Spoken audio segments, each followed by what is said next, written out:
And welcome in, everybody, whether you're on the East Coast, West Coast, or around the world. This is Coast to Coast. And, of course, it is Stat Guy, Philly Sports Guy. How you guys doing today? Better than Todd Bowles. I mean, did you think they were going to win before the game started? No, I didn't think they were going to win. But when you have a chance to win and when you have a chance to knock out Kansas City, you have to take that shot. Baltimore took that shot. It didn't work out in their favor, but they still took the shot in week 1. I mean, well, this is his response to that. Very minor. We wanted to get it to overtime with the wet conditions on the field. We felt like we had to go into overtime instead of go for 2. So we had our shots. We lost the game. I don't know, in the past you've mentioned you have communications upstairs about decisions, analytically, things of that nature. Did they advise you not to go for 2? What was... No, we went for 1. We took our shots. We had our chances all game. We just lost the game. It didn't come down to that. There you go. The thing that's funny is I definitely thought that they would go for 2 there just because the conditions were so bad. It's funny that he went the other way. He's like, oh, the conditions were bad, we're kicking it. But as sloppy as the field was, I thought they were going to go for 2 just because it'd be hard to get that place kick up. And Chase McLaughlin is not the most accurate kicker ever. He's been with 9 teams in 6 years. So, I mean, it's an extra point. Like, I can make an extra point. So, I mean, now in those conditions, I don't know. And the way that offensive line blocked up for, a punt earlier in the day, I mean, anything's possible. But it, yeah. And Joe, there was an obvious false start. I'm sure that's what you're talking about. They probably still would have scored. Let's be honest. That would have been a 5-yard penalty. The ball would have moved back to the 11-yard line. Yeah, exactly. I mean, and replaying the down. So I mean, it's not like it would have mattered. Well, I fully expected Kansas City was going to win, and the moment you get into overtime against Kansas City, you lose. Yeah. Especially if you don't win the coin toss. Yeah. Well, especially in the regular season. Yes. Yeah. I mean, the game, the winner is who I thought it was going to be. It did get there a little differently than I thought, though. I'll give the Bucs credit. They battled it out with, missing their top 3 receivers. If you had their tight end, he was out there doing work.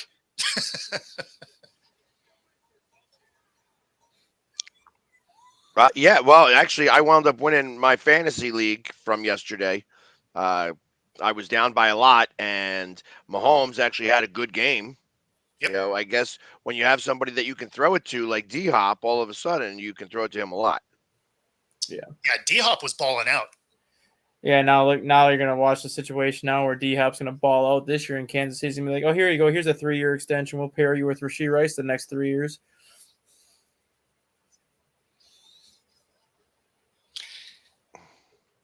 Obviously, we don't know for sure that they would have scored. But their defense had been getting beat kind of in the second half. So it's fairly easy to surmise that they would get in there. Even if they get a field goal, I mean, it's Patrick. The Bucs get down. Tough to say. It's Patrick Mahomes with the game on the line. Yeah. I mean, you saw it in overtime. Like, all it takes is for Patrick Mahomes to flip that switch when he wants to actually play football, and then you have a possession like he did in the overtime where it looked like he was playing at an MVP level. Again, for 1 series, and that's all it takes. Like, yes, a false start would have moved you back from the 6-yard line to the 11. They probably would have drawn up some razzle-dazzle play where it would have went to this guy or this guy, and some guy's going to be open 10 yards in the end zone. Yeah. Or it would have been to D-Hop because they couldn't figure out how to lock him up. Yeah. And that's why, like, if you have a shot to take out the Chiefs, you have to take that shot, because if Kansas City wins that coin toss in overtime, you're not getting the ball back.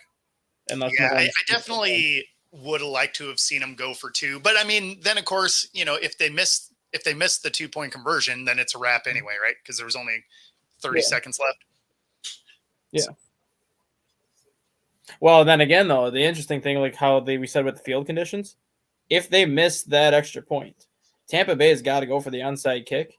Yeah. That would be made for a very interesting based on how the field conditions were, based on how slippery that ball would have been. That probably would have been one of the rare times that the kicking team probably does recover the onside kick.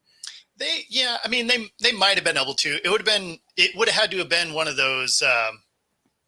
They'd have to really get the ball up because you would never get the bounce out of the ball because the field was so wet, it would have just slid. Or you skip it and hope it hits somebody in the leg and bounces back your way. Yeah, right. That would be about it. Is you'd either have to be skipping it or, getting it way up in the air. But so the other notable thing, obviously we talked about Dennis Allen getting fired yesterday, and so this was their interim head coach. The fans have been giving up on this season. Listen, they should be pissed off. I'm pissed off. The fans should be pissed off. The people in New Orleans, the people of Louisiana, no one should be happy. And I think this city deserves a winner. They know what winning football looks like. And, it's our job to bring that back. And my message is this. Here's what I can't promise a lot. I can promise passion. I can promise fight. And I can tell you that team's going to go out there every Sunday. And that's going to be clear that we're going to have a team that's full of passion and a team that's full of fighters. That I can promise you. Now, the football's got to get better. The execution's got to get better. All right. But we're not going to lack those two things. We're not going to be boring to watch. That I can promise you. So, You sure? Are you sure? I mean, in his defense, they're not boring to watch right now. It's actually kind of comical to watch them right now. Yeah, I was going to say it's not because they're good.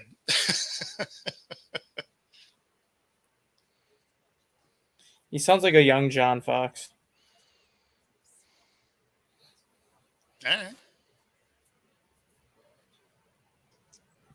No. Anyways, there's been some trades There has. already happened so far. Couple of them, couple minors. How about the fact that you got two crap teams traded to each other? Yeah, Must be talking about the Panthers and the Cowboys. that is correct. How about that? It was like, hey, I want this guy, and you know what? I'm going to start my rebuild right now while I got the chance. And here, you can have this 6th round pick, I think it was. Maybe So the thing that's hilarious about that is Jerry in the press conference, he's like, we're not sellers, we're buyers, right? And you're like, okay. So then the next move he gets is a wide receiver from the Panthers and Jonathan Mingo, who has 12 receptions on the year. Not exactly tearing it up, right? Now, maybe it'll be helpful. Who knows? But it sure seems like maybe a running back might have made some sense in a team that struggles to run the ball. Hey, the Bears had a running back they could have had, but the Bears traded that running back to Cincinnati. Another bad trade. Well, I mean, I guess at least they didn't give up anything to go get this guy, but I mean, you got a guy that probably would have ended up getting dropped at some point this year. I mean, they don't use the guy. well, and it wound up only costing him a 4th round pick, which is nothing really. You don't get anybody on the 4th round.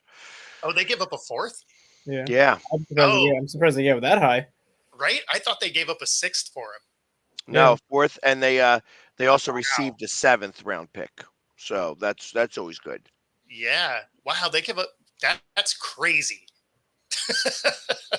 And the Lions get their defensive end from the Browns. Jesus. But not the one you were thinking. It's exactly. It's Darius Smith. Well, that's still a nice pickup though, because Darius Smith is still a really good player. Is he really good because of Garrett? No, because even last year, when Zadarius Smith was in Minnesota two years ago, 2022, Daniil Hunter was hurt. So they brought in Zadarius Smith, and he ended up with 13 sacks that year in Minnesota. So, I mean, he's proven that he can be like the top pass rusher on their team. When he was in Green Bay, he was averaging 12.5 sacks a season, but he was paired with like Preston Smith and Kenny Clark, so he had help that way. Last season, I think he had like 10 sacks with Cleveland, but having Myles Garrett helped. But the one time that it was really just him on his own, he ended up with like 12 and a half or 13 sacks in Minnesota, and that was after Danielle Hunter got hurt in week 5. Nope. I mean, the rest of the defense is good anyway, so I mean, it'll help him get home. Yeah. It's not like the rest of the guys are a liability. So No. I'm trying to see how many of there are on the trade tracker, if there is even a trade tracker, because things are.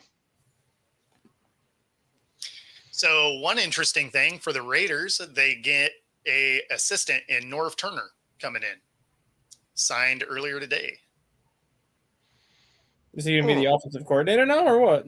No, but he's going to help advise on the offensive side. So he's secretly going to call plays without physically calling plays. He's going to recommend what play to call, and then the coordinator's going to be like, Norv Turner said we're going to run this, so let's run this.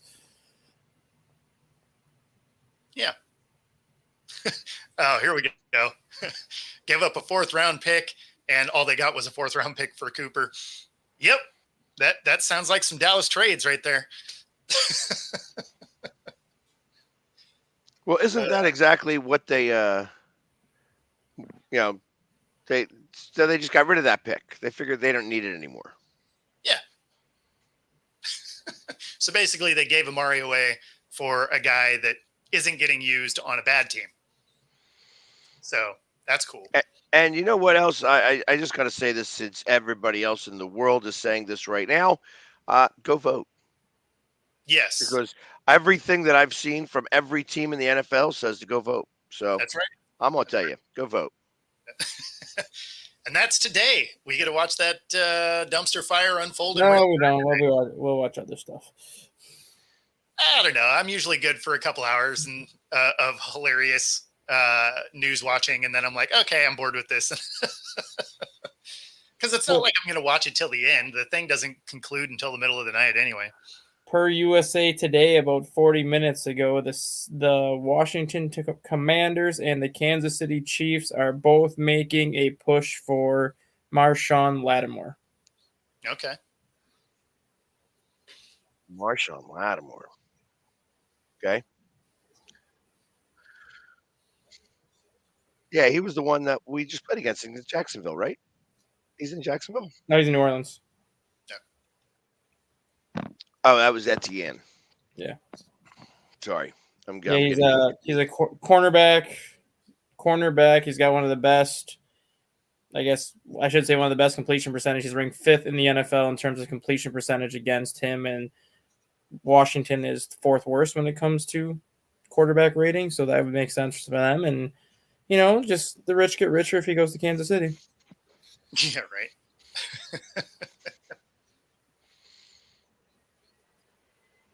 So, it's funny. I just read this thing on Twitter, since I happen to be watching Twitter right now to see what happens in trades, because obviously that's the only source that you could do that. And I just read this one tweet that happens in real time. that it makes me laugh. That tomorrow morning, are they going to do a gender reveal, and it's either going to be blue or pink? Yeah, probably, mostly. Yeah. That'd be hilarious. I tell you, it's that was kind of funny to me. I was like, okay, that's saying something there. But so interestingly enough, as we are awaiting trades and things like that are going on, I was hoping to actually have somebody come on today to talk to us for a little bit, but it didn't work out today. He should be coming on here in the next week or so. But I was able to get somebody on the hook who I've been trying to for a minute. So, I'm not going to release it, but I am going to tease a little bit. Right on. So, but I believe today also opens up free agency, does it not? Are you talking for baseball? Not yet. So right now you have I think it's like the teams can. It's I don't know what it's called, but it's where the teams can tender like their own players to decide Yeah, who they're going to yeah, keep. they can who they're re-sign gonna their own release. players. It's kind of like the NFL's pre-tampering Yeah. period. And then November 19th, they have to have their 40-man roster set because then the Rule 5 draft happens on December 1st. So realistically, December 1st is when, I mean, free agency is technically started now. So you could sign somebody right now if you really wanted to. But realistically, free agency will start like December 1st once you get through this initial first phase here. Because you had all those like all the qualifying offers came out on Monday. So now the players have like 10 days to decide if they're going to take the qualifying offer. And if they don't take that qualifying offer in 10 days, then they get posted as regular free agents. And then you go through the Rule 5 and then you get to the free agency.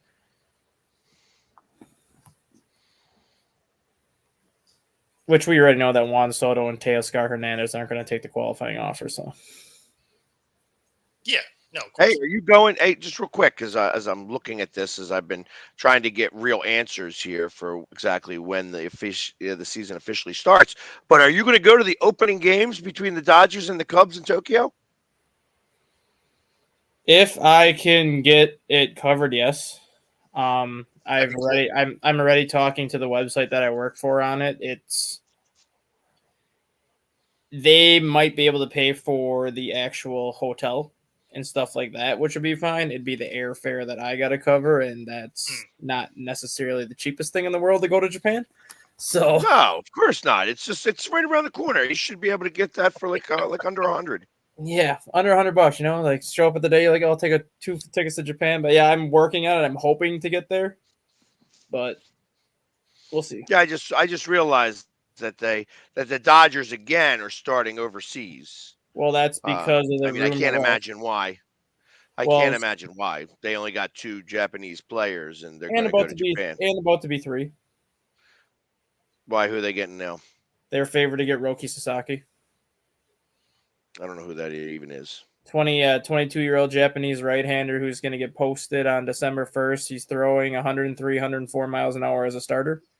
Threw 5 complete game shutouts last year, 2 perfect games, and a no-hitter last year in Japan.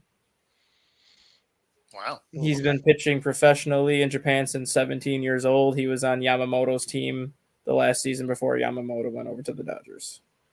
Crazy. He's That team fine. must have been a good team. Yeah, they were a very good team. Did they win the championship? I believe they did. I think they were 92-37. Okay. He's a very, very good pitcher. Well, cool. That's what they need to get better. Yeah. Listen, and listen, they were very beatable. They were absolutely beatable. You know, They were. it's just the Yankees couldn't do it. Yankees were sniffing themselves is what they were doing. And the problem is now, like, you had a chance to beat the Dodgers because they didn't have really any starting pitching. Now, Shohei's going to be back. If you get Sasaki, he's going into your rotation. You're going to have Yamamoto, and you're going to have Glasnow if he's healthy. Yeah, that's fun. That's a good fun top 4. And then you can do whatever the hell you want at number 5. You can bring Walker Buehler back if you want. You can bring Flaherty back if you want. You can let somebody else come in there. But that top 4, that rotation next year, yeah, that'll be fun. I ain't worried about it. You know, again, the life happens. You know what I mean? Yep. So I kind of imagine that in the first 20 games that Ohtani pitches, he'll wind up having to have his 3rd Tommy John, and that'll be the end of him pitching forever. I still think he's on counting days as a starter. I don't think he starts more than 2 more years, honestly. I think eventually they'll move him to the bullpen just to keep his arm healthy. I wouldn't even, like I said, I'd have him in the bullpen now.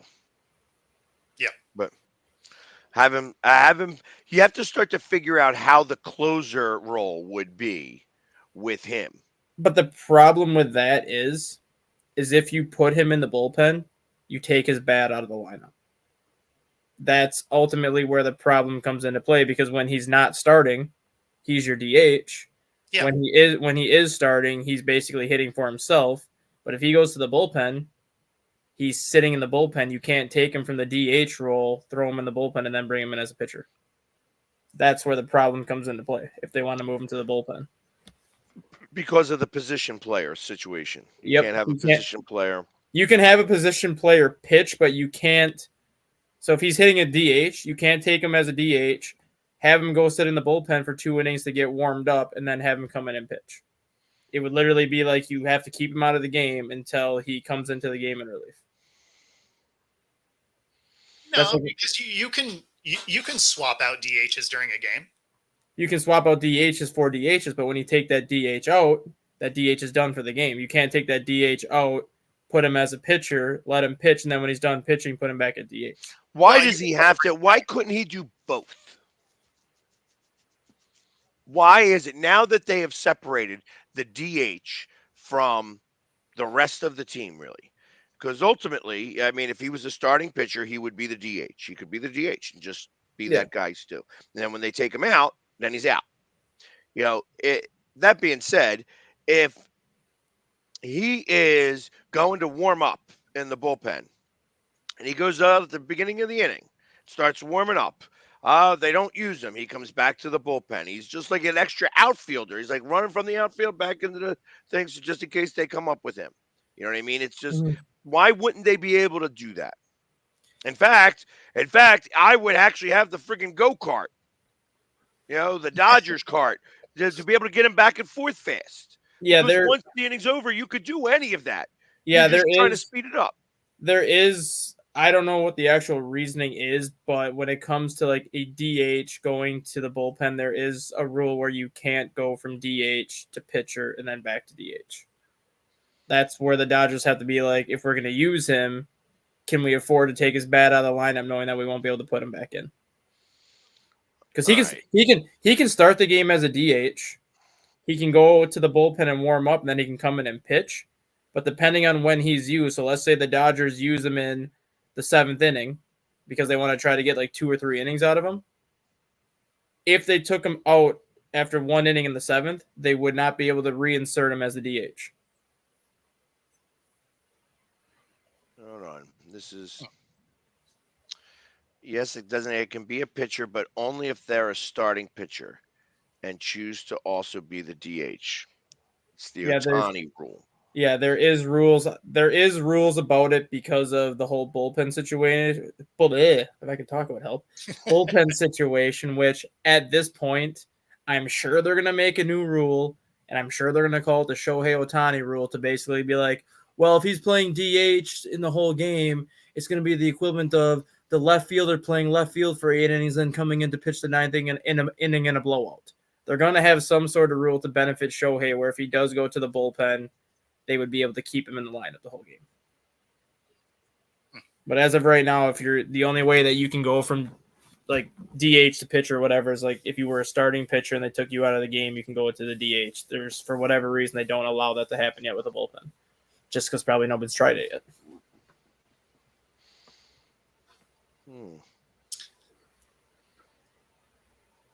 I mean, I don't know. It seems like you should be able to, especially now that it's saying that you can't, and it's I'm looking at this up on right now. It's not. I mean, I googled it obviously, and it's like AI answered. So I don't know that. Not Allen Iverson either, by the way. It says that it gives a whole bunch of things that you're able to do, but it says a DH player who bats in place of the pitcher doesn't play in the field. The DH can be moved to a fielding position during the game, but the team loses their DH status, which means that the pitcher would then have to bat from there on out. The DH can't be used for any position other than the pitcher, which again would have been interesting if you could DH for your, right fielder who stinks right now and have him, have a DH and Ohtani who's pitching. But then I guess you'd be stuck with Ohtani either way. Yeah. I mean, I guess that's where you use it. Like if you were going to do it, you use him as a closer instead of the bullpen. Yep, because then you could leave him in your batting order for 8 innings and then basically use him the 8th and 9th inning. Exactly. It Like, says I could see that. Yeah, relievers cannot be. And it's weird that they're wording it that way, that relievers just can't.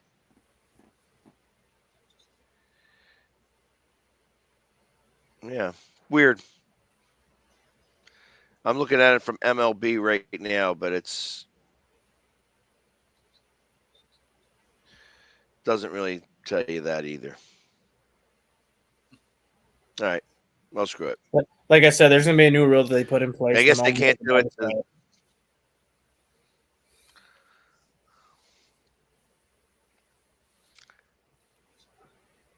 Justin Fields. You would trade for Justin Fields? Did I just read that right? Okay. Good for you. Yeah, well, that's because Dak has a hamstring injury and is likely going to hit IR. I mean, is Joe a Cowboys fan? Yes. Yes. He already has Justin Fields on his roster. His name is Trey Lance. Yeah, but Trey Lance stinks. He stays healthy though. He does, but Trey Lance doesn't. Trey Lance is good for a game and then he's done for the year. So I mean, I actually get what he's saying here because I mean, you know, it's not like the Steelers are using him.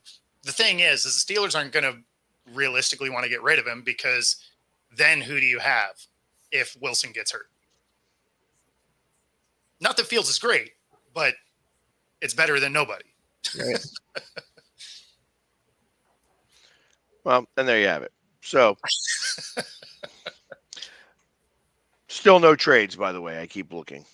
I figured that there's going to be. There'll probably be nothing happening till probably like 2:00. Yeah, that's all these teams are probably making all these phone calls right now. They're probably being like, "Oh, we'll give you this for this," and then the one GM's like, "Let me think on it." And then 2 hours later, they're still thinking on it, and they're like, "All right, what do you want? Seriously, like, come on now, what do you want to do?" And then they'll be like, "Oh, I'll do this. Okay, done." By the way, do you think they give Garrett Cole the money? He already opted in. No, he opted out. No, did you get the alert yesterday? No. He signed back. He went back into his contract. He opted out for like 48 hours, and then he changed his mind and said he'll honor the rest of his contract. I thought they were just. They were going to make him honor it by giving him $36 million more. That was the way to do that, right? I thought that was the way that happened. Yeah, it just says after triggering his opt-out clause, Garrett Cole has elected to stay with the Yankees 36 hours later. Gotcha. It was basically a bluff on Garrett Cole's part. He basically said the grass isn't always greener on the other side. It is for me. Actually, that's not true. I just like all grass. on a football note, why does this continue to happen? The execution, everything's great. Oh boy, he dropped that ball. Because That's close. What happened to finish in the play? Just Definitely gonna take a get peek through at the that. line. Like, why are we in There's a such a good view. hurry to drop the ball? because you get called for excessive celebration every time you do something. It is. Terry McCauley, what are you seeing? Yeah, Al, I see he clearly drops the football before it breaks the plane. Now, what we have to go through is see what happens to the football after that. If the Jets recover, it's a touchdown. So it ends up being a turnover, right? Yeah. I just, it happens every couple years, and it just doesn't make sense. It's because It's not like it's a new thing. It's not like it's unique to the NFL. Like, what the hell are we doing? Just hold on to the ball, run through the stripe, and then do whatever you're gonna do. It's because you get 15-yard penalties every time you try to do something now. You look at you run the ball into the end zone. And you look at You're You run allowed the- to celebrate. some depending on the referee. There's times where I swear like you look at the referee wrong in the end zone, he's gonna throw a flag on you. So that doesn't explain letting go of the ball, because I can tell you 6 points and a 15-yarder is better than no points. Yeah, I know, I agree there, but it's just like some of these players are like, all right, I'm gonna score up. Let's just drop it here so the official gets the ball. Yeah, well, you could do that 2 steps later and not get a penalty and score points. Like, Yeah, what are you talking about? you see it a lot in college too. It's getting bad. It's just, it doesn't make any sense. I mean, you know, especially because a lot of these guys are track guys. Keep pushing until you get through the stripe, right? Like, put the chest out, get the win, then do whatever you're going to do.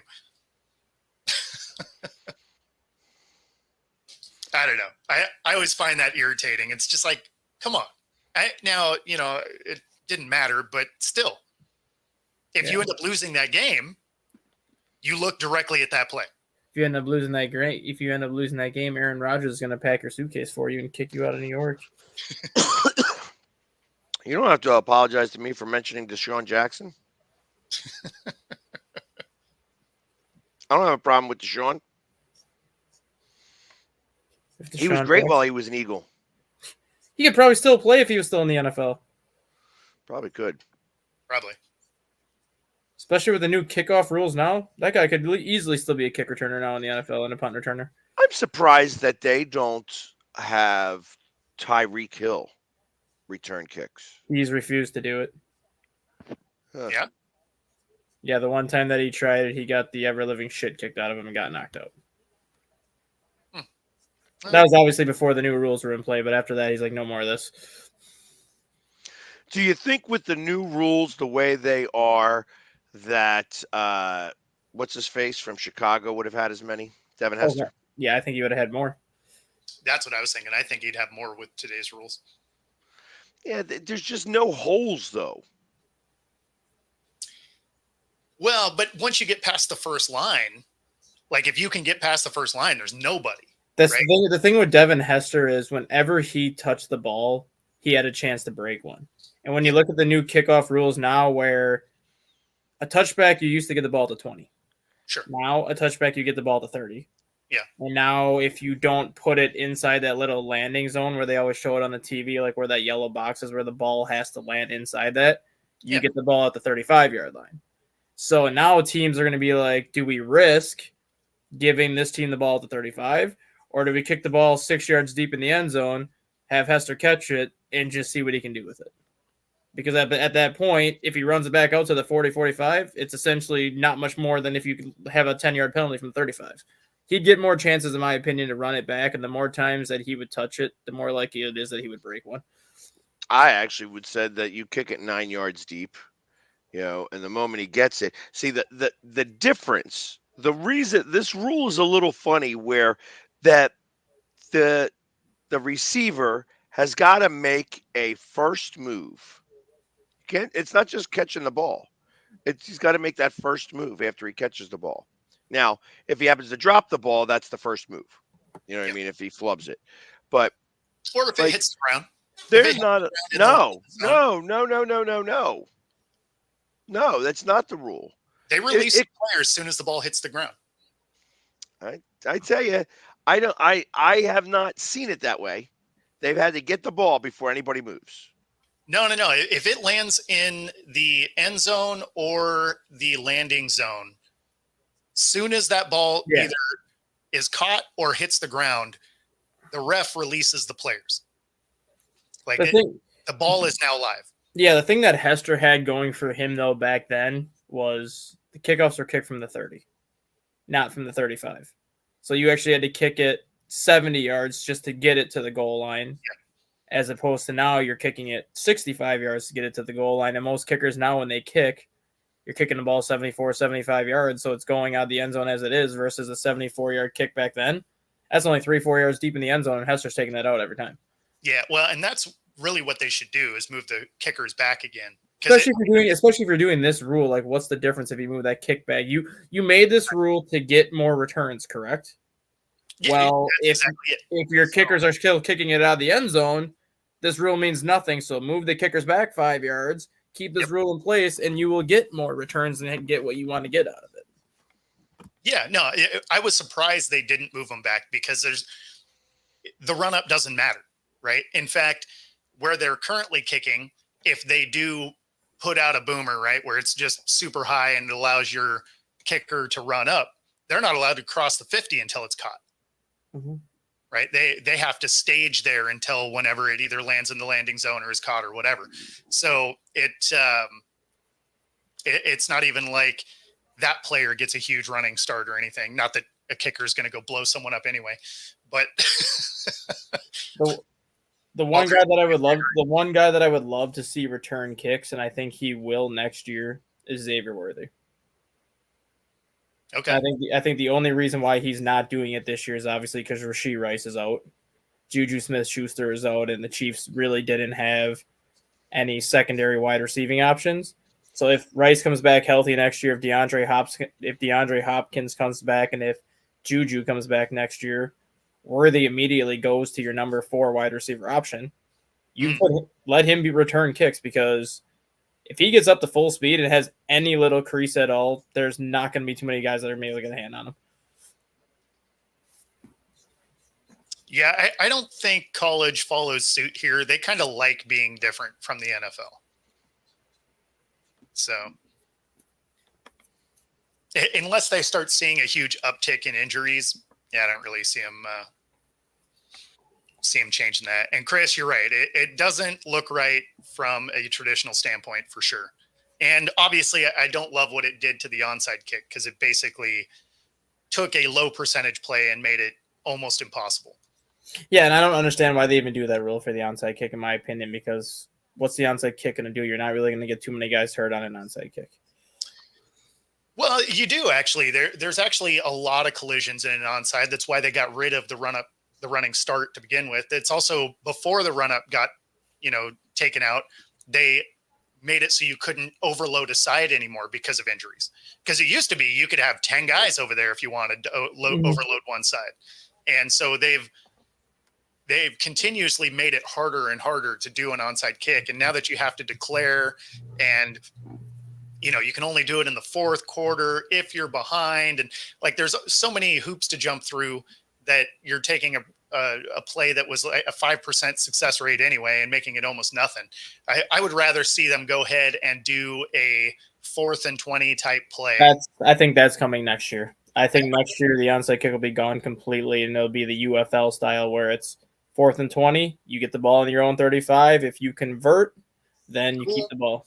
Yeah, and realistically, that's probably the way it should go, because, I mean, although there has been an onside kick recovered this year, the odds of doing it are so low now that, you basically got rid of it. So now if you declare, I would want to be able to do it anytime again, though. Like, I mean, it's already not going to be a surprise play, but I'd want to be able to do it whenever. I don't like you have to be behind in the fourth quarter, or if it is going to be something like that, at least make it so that you have to be behind in the second and fourth, right? Like try and make it so that you can make a push before the last, minutes of a game.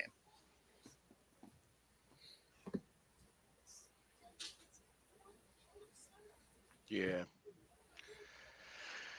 It's weird. I'm looking at some of these things that kind of piss me off as I'm reading them out loud. The Cowboys traded a 4th-round pick for Jonathan Mingo. Yes. The Jets traded a conditional 3rd-round pick for Hall of Famer Devontae Adams. The Chiefs traded a conditional 5th-round pick for Hall of Famer DeAndre Hopkins. And the Bills traded a 3rd for 5-time Pro Bowler Amari Cooper. And the Lions traded a 6th-round pick for Zadarius Smith. Yeah, but he was going receivers here. Well, yeah, I know. But I'm just saying, like, that just follows the whole trend. Like, all these deals with good players, it's just like they're giving them away for freaking nothing. It is weird. It is weird that nobody's really getting any capital in return. Especially like the Hopkins, Cooper, and Adams trade. Like, you could have easily gotten 3-4 picks for Adams. Probably 3 picks for Hopkins. I mean, a few years ago, sure. Yeah, I still think you could have if you really wanted to. Well, I disagree, because this is happening all over the NFL, which means nobody's trading anything. That's why it's just, I don't know. These teams at this point, I think, are either throwing in the white flag and just giving up, or at this point they're just like, well, we'll just give you up for nothing just because you're not going to stay here anyways next year. This one's weird because I don't know why the Steelers haven't made a play for another receiver. It's weird. I mean, I get it. You have Pickens, but I mean, it would help him out if there was somebody on the other side to draw some of the double coverages, or at least make you have to play him one-on-one sometimes.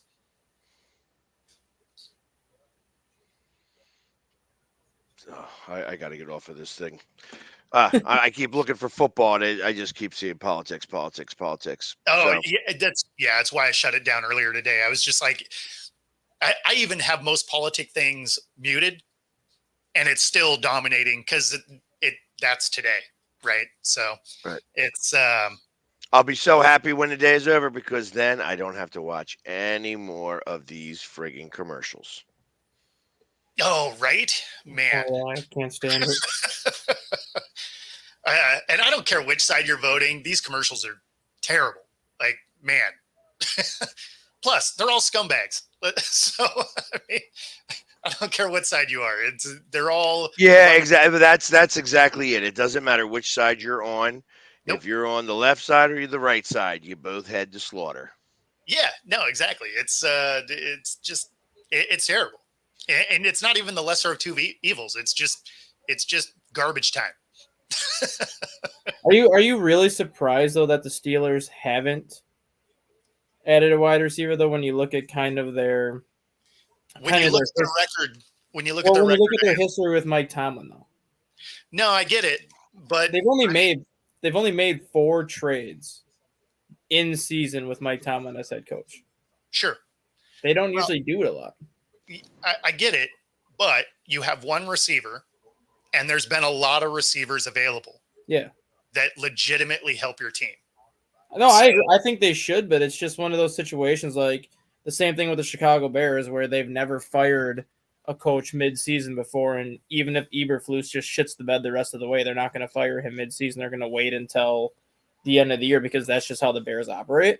Sure. I think that's just kind of how Pittsburgh operates too. You typically don't see them make an in-season trade unless they're getting rid of somebody. Like they traded away Chase Claypool a couple years ago, and they traded away Micah Fitzpatrick. But when it comes to actually acquiring pieces, the Steelers really don't typically acquire players mid-season. I think that's just how that team operates. They stick with what they have at the beginning of the season, and if it's working, they have that mindset. If it's not broken, don't fix it.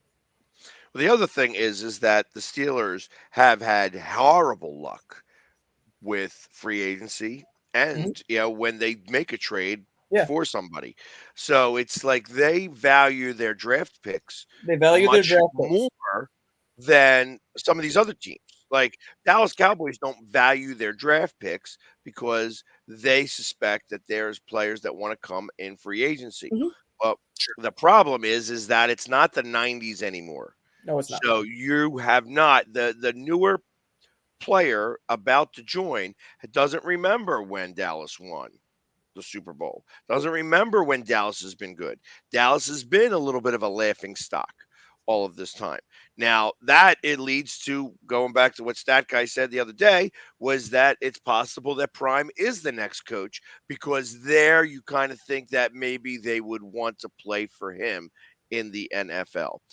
Sure. I don't know that he's a good enough coach though. I mean, I think that he's got a lot of. I don't think he has to be, because I think with him, especially with him, just how you said, like players want to play for him.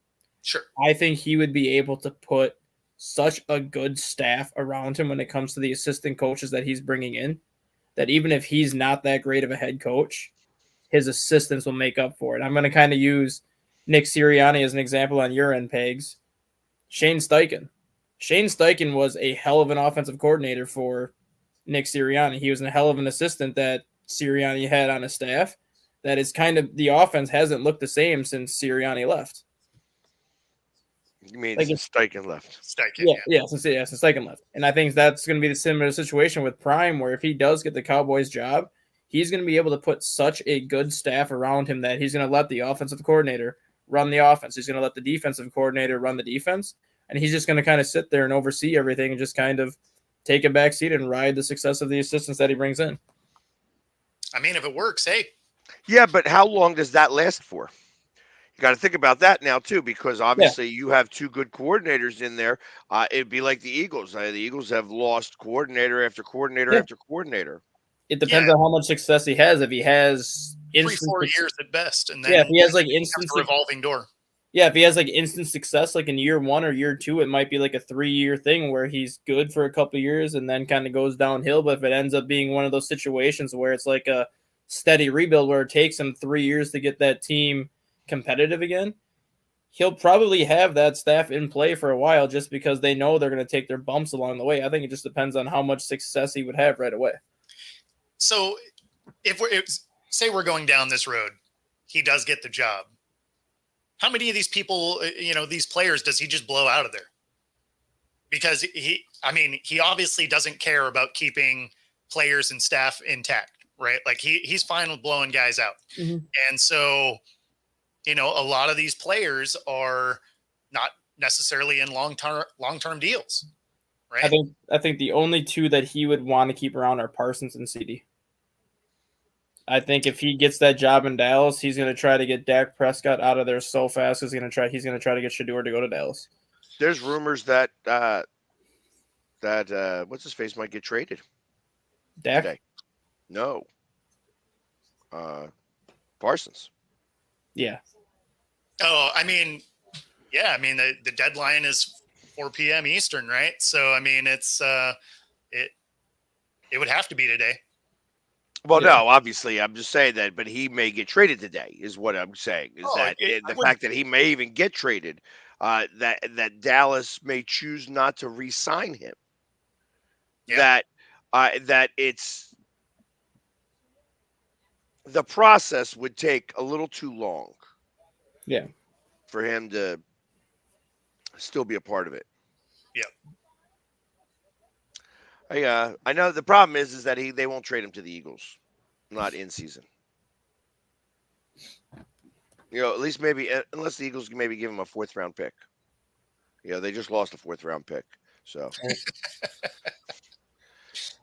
it's kind of like the same thing. It's like, hey, it's you got that wide receiver, he's worth a 4th round.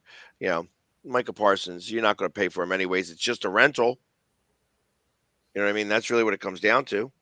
I think if Sanders ultimately got that job, he would be like how Sean McVay was with the Rams right away, where McVay had like that instant success right away because he had that good, strong group of assistant coaches. And then once those assistants started leaving, taking the head coaching jobs, you kind of saw McVay go downhill a little bit for like 3-4 years. And now it seems like McVay is kind of building that team back up. But like that initial group of coaches that Sean McVay had when he first got hired, that's why the Rams had so much instant success, because he had such good knowledge across the board. I think that's kind of the situation that Sanders would put himself in. They also bought every player ever. No, I'm talking back. I'm not when they were talking about like Stafford, but like when they drafted Jared Goff and like that group. They drafted Todd Gurley. They drafted like all those 1st round pieces. Then they brought in McVay, and McVay had like Kevin O'Connell. Like he had like all these good assistants that he had lined up, Raheem Morris, etc. They all just worked together. They had that Didn't McVay draft Goff? Yeah, that was McVay's first pick. Right, exactly. Yeah. He was the first pick in the draft, and he drafted him specifically. And that was after and not many coaches really get that opportunity to be like, hey, I get whoever I want to get, and And that was, he put that staff together, and he felt like Goff was the best fit for that staff, and that staff worked well for 3 years. They got him to the Super Bowl. They lost. Didn't get back until they traded Goff for Stafford. But that's going to be, I think, that's the only way I think Sanders would succeed as a head coach, if he follows that McVay blueprint, where you basically try to get as many of the top assistants as you can lined up on your team to basically just run that team for you for 3-4 years. Yeah, I don't know about that, but I hear what you're saying. I just don't believe in it. I don't think that that's really like McVay was so successful because he was the offensive coordinator. They may have had somebody who was an offensive coordinator. Yeah, he was the offensive coordinator. He was the offensive coordinator, and he was very astute in being able to make plays that they'd be able to run really well. So it's like it was. Obviously his first year in with Goff, he had a rookie quarterback, rookie head coach. He had to figure out what he wanted and what he couldn't do. But after that, you could tell that 2nd and 3rd year, they were making strides. At 2nd year, they were really a contender to maybe go to the Super Bowl. Mm-hmm. We beat them, a couple of times. And then I think they made the playoffs and lost, but and it's like it's been him that's kind of doing that. Now he got away from the offense as much because he's playing full head coach, And I think that's the problem. I think that's the problem with having an offensive coordinator as your head coach. They can be a really good offensive coordinator, or they could be a really good head coach. They can't be both. Yeah, it's why we haven't had Jay on much this year. Because Cowboys. Jay shows up. Jay shows up when Dallas wins. Yeah, and that's only been 3 times this year, so it's been a pretty rough go. that's right. And yeah, they weren't ever actually going to let Metcalf go, especially in the receiver trade market that we currently have this year. They're not going to give him up for a third. Like, Well, I think that's more of a bluff on Seattle's part too. They just kind of say, "Oh, we're willing to listen to what." oh no, they out now said they weren't. just to see like what you could get for him. No, they said that weeks ago that they weren't interested. So it's that was just every talking head ever, like, oh, they could get this for DK, or this team needs DK, or whatever. But yeah, I mean, DK is like Schneider's guy, so he's not going to let him go unless they get something wild for him. And what we've seen get traded for receivers this year, clearly that's not going to be a thing.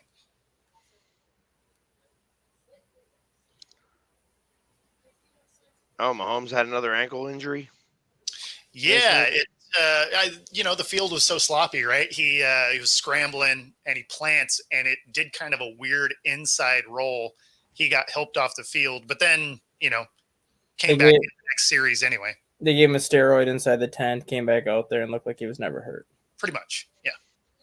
Yeah, I mean, he went into the medical tent. They probably retaped the thing, and then for the next series, he came out and was fine, obviously, because puts together a winning drive.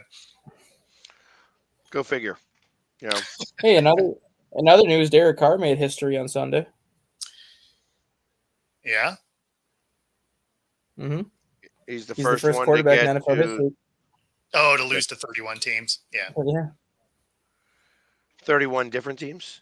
He's the first quarterback in history to lose to 31 teams. The only team he has not lost to is the Raiders, because he has not played them yet since he got traded to New Orleans. Nice. You would think that Fitzpatrick could have been that guy. I mean, but you got to lose to win that record. And Fitz, he did a lot of losing. He did a lot of losing, but I mean, he found ways to win. Whereas when Carr was with the Raiders, they routinely had one of the worst defenses in the league. Yeah. They did a lot of losing. Well, now with the new interim head coach and all those decisions being made that way, I mean, does Carr stay? Well, he's got another year, right? So I think would you stay? I wouldn't even stay. I would drop him.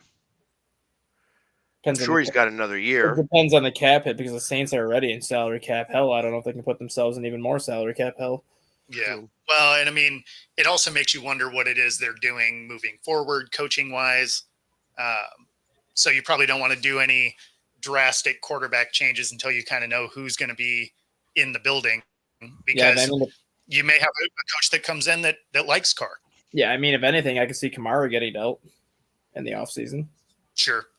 For picks to help that team, and Kamara's getting paid, I think, $36 million over the next 2 years. So that would at least be some cap relief right there.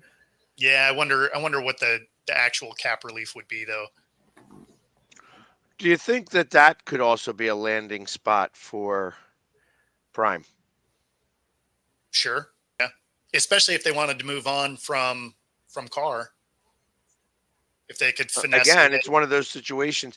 I'd be willing to bet whoever gets the first pick in the draft is going to have a really good opportunity to land Prime as their coach. Yeah. I mean, if it all ended today, it would be the Patriots. Yeah, so if the Saints traded away Alvin Kamara this offseason, they would save $28 million in cap space. He's got a $10 million cap hit next year, an $18 million cap hit in 2026, and then an additional $8 million in 2027. So they would save a shit ton of salary cap space if they got rid of him. Yeah, but he's worth every bit of that $28 million. So why would you bother? Exactly. He is, but if you're in rebuild mode anyways, and you know you're going to need cap space to basically help rebuild your team, he might be your only logical option to move on from. Yeah, but if they drop Carr, just dropping him. I mean, I thought you were looking at the Saints, money situation. Yeah, if they drop Carr, his cap hit it's dead money. It's like $23 million in dead money that the Saints will have to cover yet, which they're already in salary cap hell. As of right now, I think the Saints are $9 or $10 million over the cap right now. Yeah, going into next season. Yes. Can you afford to take on another $23 million to put you $32 million over the cap at that point? No, it wouldn't be like that because they owe him like 35, 40 million. So he would give you a cap hit, but they save some money. Yeah. But he's getting paid like 45 million a year, or like 40 million a year, maybe even 36. Yeah. You know what I mean? So if a 28 hit would save them still 12 million.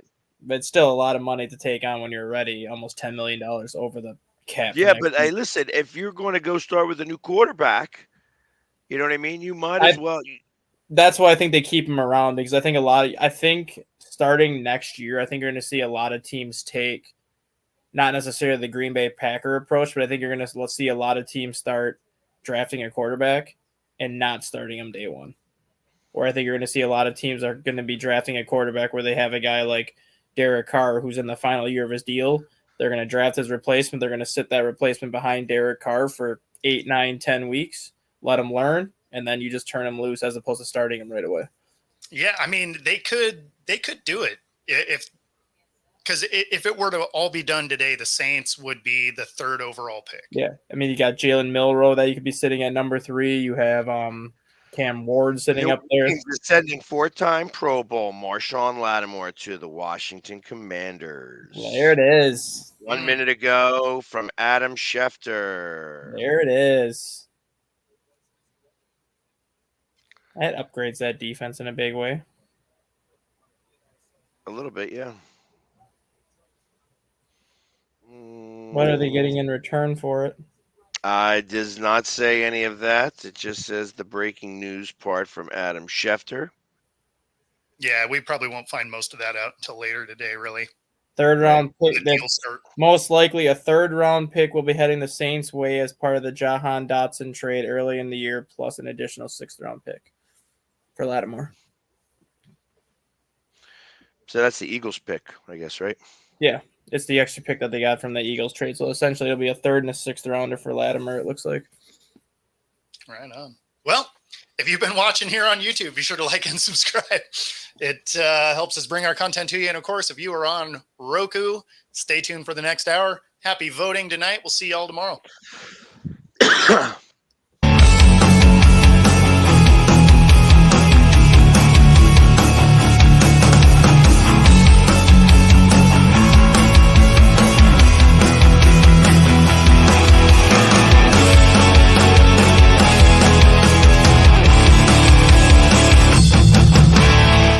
Introducing National Streaming Sports, live and on-demand sports talk programming that you can access 24/7. For the premier sports talk experience, tap into our Roku channel.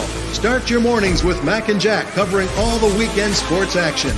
Then pour a cup and enjoy all the sports you can drink on the Coffee and Sports podcast. At midday, talk sports from east to west on the Coast to Coast podcast. Followed at night by some hot girl talk with Prim and Proper Sports featuring Sonia Pearson. Talk boxing on the Gloved Fist. Yankee fans tune in for Start Spreading the News. And there's more on the College Sports Huddle and Sports Scope with Robert Butler. There are 20 podcasts in all and 70 weekly shows giving us a 3.4-star viewer rating. To find us on Roku TV, search for National Streaming Sports on the Roku search bar. Click on the logo and you're in. National Streaming Sports, live